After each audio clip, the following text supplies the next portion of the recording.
Welcome to the Rim Break Rodeo. We hope this video helps.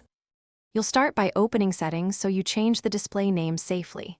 Click Start, choose the gear icon, then select Accounts. This gives access to your name and sign-in options.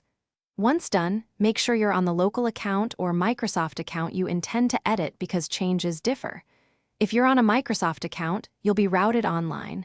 If local, edits apply immediately.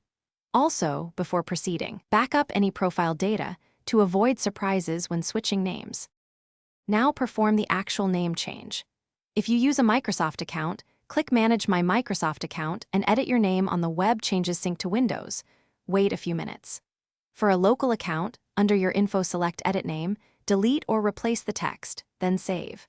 Once you've updated or cleared the name, sign out and sign back in, or restart Windows Explorer to force the taskbar to refresh so the name disappears immediately.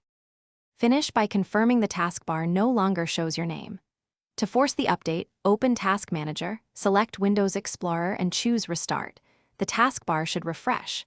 If the name still appears, carefully inspect the user account settings or the mentioned registry location. Only change registry values if you're comfortable, because mistakes can harm the system. If nothing works, create a fresh local user, migrate your files, and remove the... Thanks for watching. Consider subscribing if we helped you.